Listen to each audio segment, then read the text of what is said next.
نحمده ونصلی علی رسولہ الکریم اما بعد۔ اللہ تعالیٰ نے عبادت کے جو طریقے مقرر فرمائے ہیں ان میں سے بعض طریقے خاص عاشقانہ شان رکھتے ہیں، انہی میں سے ایک اعتکاف بھی ہے۔ اس عبادت میں انسان اپنے تمام دنیاوی کاموں کو چھوڑ کر اللہ تعالیٰ کے گھر جا پڑتا ہے اور سب سے تعلق منقطع کر کے خاص اللہ تعالیٰ سے اپنا تعلق جوڑ لیتا ہے۔ اس عبادت کی خصوصیت یہ ہے کہ جب تک انسان حالت اعتکاف میں رہتا ہے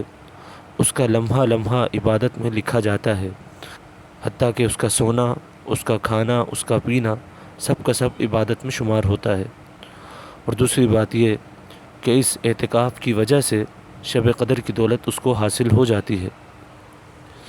اعتکاف کرنے والوں کے حوالے سے خاص فضائل ہیں جو نبی کریم سرکار دو عالم صلی اللہ علیہ وسلم نے بیان فرمائے ہیں۔ چنانچہ ایک حدیث میں آپ صلی اللہ علیہ وسلم بیان فرماتے ہیں کہ جو شخص اللہ تعالیٰ کی خوشنودی کے لیے ایک دن کا اعتکاف کرے گا، اللہ تعالیٰ اس کے اور جہنم کے درمیان 3 خندقوں کو آڑ بنا دے گا جن کا فاصلہ آسمان و زمین کے درمیان فاصلے سے بھی زیادہ ہوگا۔ اسی طریقے سے حضرت حسین ابن علی رضی اللہ تعالی عنہ نبی کریم سرکار دو عالم صلی اللہ علیہ وسلم سے روایت فرماتے ہیں کہ آپ صلی اللہ علیہ وسلم نے فرمایا کہ جو شخص رمضان میں 10 روز کا اعتکاف کرے گا تو اس کا یہ عمل 2 حج اور 2 عمروں کے برابر ہوگا۔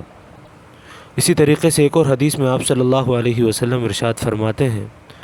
کہ کچھ لوگ ایسے ہوتے ہیں جو مسجد کے لیے میخ بن جاتے ہیں، یعنی ہر وقت وہ مسجد میں بیٹھے رہتے ہیں۔ ایسے لوگوں کے ہم نشین فرشتے ہوتے ہیں، اگر یہ لوگ کبھی مسجد سے غائب ہو جائیں تو فرشتے انہیں تلاش کرتے ہیں، اگر یہ لوگ بیمار ہو جائیں تو فرشتے ان کی عیادت کرتے ہیں، اور اگر ان کو کوئی حاجت اور ضرورت پیش آئے تو یہ فرشتے ان کی مدد کرتے ہیں۔ تو میرے عزیزوں، یہ خاص فضائل جو احادیث میں آپ صلی اللہ علیہ وسلم نے بیان فرمائے یہ ان لوگوں کے لیے ہیں جو کہ اس ماہ مبارک میں اعتکاف میں بیٹھے ہوئے ہیں۔ اللہ تعالیٰ سے دعا ہے کہ جو معتکفین ہیں ان سب کے اعتکاف کو اللہ تعالیٰ اپنی بارگاہ میں شرف قبولیت عطا فرمائے اور ہمیں حضور اکرم صلی اللہ علیہ وسلم کے طریقوں کے مطابق زندگی گزارنے کی توفیق عطا فرمائے۔ وآخر دعوانا ان الحمد للہ رب العالمین۔